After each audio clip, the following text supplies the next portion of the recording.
అందరికీ వందనాలు. ఈరోజు నేను చెప్పే పాఠం పేరు లోకజ్ఞానం తెచ్చిన ముప్పు. లోకజ్ఞానం తెచ్చిన ముప్పు. ఉదయాన్నే నేటి సమాజంలో తల్లిదండ్రులు తమ పిల్లల చంపలు వాయిగొట్టి మరి వాళ్ళని స్కూళ్ళకి పంపిస్తూ ఉంటారు. స్కూల్కి వెళ్ళాక టీచర్ వాయిస్తూ ఉంటుంది.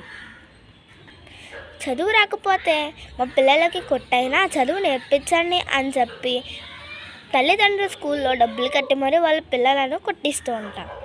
అలాగే వాడికన్నా చాలా అధిక బరువుగా ఉన్న బ్యాగ్ని ఇచ్చి వాళ్ళని స్కూల్కి పంపిస్తూ ఉంటారు. నేటి ప్రపంచంలో లోకజ్ఞానం నేర్చుకోవాలని టీచర్స్, తల్లిదండ్రులు చాలా పిల్లల మీద ఒత్తిడి పడుతున్నారు.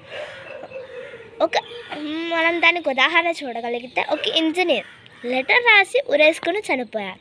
ఎందుకు అని ఆలోచిస్తూ ఆ లెటర్ని చదివితే, నాన్న వచ్చే జన్మలో అన్న నేను క్లాస్ ఫస్ట్ నీ కూతురిగా పుట్టి క్లాస్ ఫస్ట్ వస్తాను అని అంది.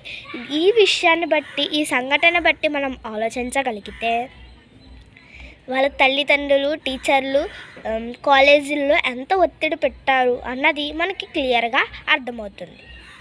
అయితే ఇంతకీ దేవుడి లోకజ్ఞానం గురించి ఏం చెప్పాడు అని ఒక్కసారి మనం బైబిల్లోనే చూడగలిగితే 1 కొరింథీయులకు రాసిన పత్రిక 1వ అధ్యాయము 20వ వచనం. 1 కొరింథీయులకు రాసిన పత్రిక 1వ అధ్యాయము 20వ వచనం.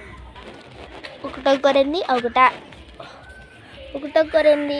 1 అధ్యాయము 20వ వచనం. దేవుడు ఈ లోక జ్ఞానమును వెర్రితనముగా చేసి ఉన్నాడు కదా. దేవుడు ఈ లోక జ్ఞానమును వెర్రితనముగా చేసి ఉన్నాడు కదా. మరి ఈ వాక్యాన్ని బట్టి మనం ఆలోచిస్తే, ఇప్పుడు మరి నేటి సమాజంలో క్రైస్తవులుగా ఉన్నవారు తమ పిల్లలకు లోకజ్ఞానం నేర్పించట్లేరా అని ఆలోచిస్తే, క్రైస్తవ తల్లిదండ్రులు కూడా అన్యుల వలె అన్య తల్లిదండ్రులతో సహా వాళ్ళు కూడా పిల్లలకు ఎన్నో ఫీజులు కట్టి వాక్యం నేర్పి ఎంతో ఖర్చు పెట్టి వాళ్ళని స్కూల్లో చేర్పించి వాళ్ళకి లోకజ్ఞానమే నేర్పిస్తున్నారు. మరి దేవుడు లోకజ్ఞానం వెర్రితనముగా చేసి ఉన్నాడు కదా అని అన్నాడు. కాబట్టి మన పిల్లలకు మనం లోకజ్ఞానం నేర్పించడం కాదు, దేవుని జ్ఞానం నేర్పించాలి. అయితే చాలామంది తల్లిదండ్రులు తమ పిల్లలను హాస్టల్స్లో వేసి మరీ వాళ్ళకి బాగా చదువు రావాలి అని అనుకుంటున్నారు. వాళ్ళ పిల్లలు హాస్టల్ నుంచి మాకు డబ్బులు కావాలి అని అడిగితే తల్లిదండ్రులు ఇంటి దగ్గర కష్టపడి చెమటూర్చి మరి డబ్బులు పోగేసి వాళ్ళకి డబ్బులు అందిస్తారు. తీరా వాళ్ళు ఆ డబ్బులతో ఏం చేస్తారో అని మనం ఆలోచించగలిగితే, వాళ్ళ డబ్బులతో విచ్చలవిడిగా ఉండి వ్యసనాలకు అలవాటు పడతారు. కానీ ఈ విషయం తల్లిదండ్రులు తెలుస్తుందా? తెలియట్లేదు. అక్కడ నేర్పించడానికి తల్లిదండ్రులు లేరు, టీచర్స్కి కనబడవు ఆ విషయాలు. మరి ఇలాంటివి నేర్పించే ఉన్నాయా? అసలు స్కూల్లో ఏం నేర్పిస్తారు అని ఆలోచిస్తే, లెక్కలు నేర్పుతారు కానీ మనిషి జీవిత విలువల వాళ్ళు నేర్పించరు. సైన్స్ నేర్పుతారే కానీ ఈ సృష్టిని ఎవరు చేశారో వాళ్ళు అస్సలు నేర్పించారు.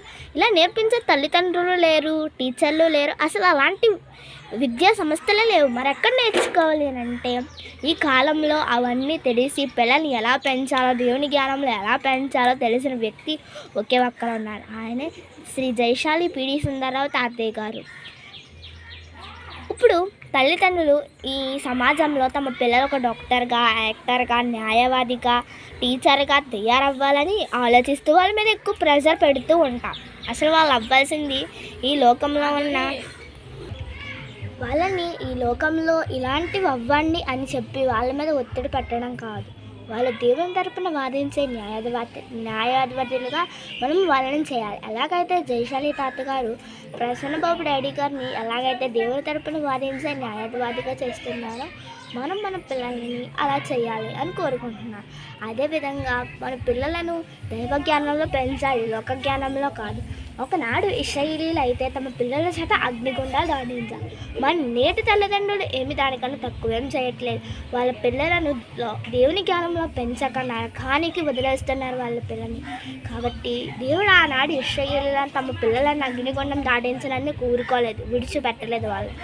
ఇప్పుడు మరి తల్లిదండ్రుల పిల్లల్ని నరకానికి గెంటేస్తున్నారంటే దేవుడు ఏమి ఊరుకోడు. కాబట్టి ఈ విషయాలన్నీ మీరు గుర్తించుకొని మన పిల్లలకు లోక జ్ఞానం కాదు, దేవుని జ్ఞానం నేర్పించాలని మీరు అనుకోవాలని, నేర్పిస్తారని కోరుకుంటూ ఈ నా మాటలు ముగిస్తున్నాను. అందరికీ వందనాలు.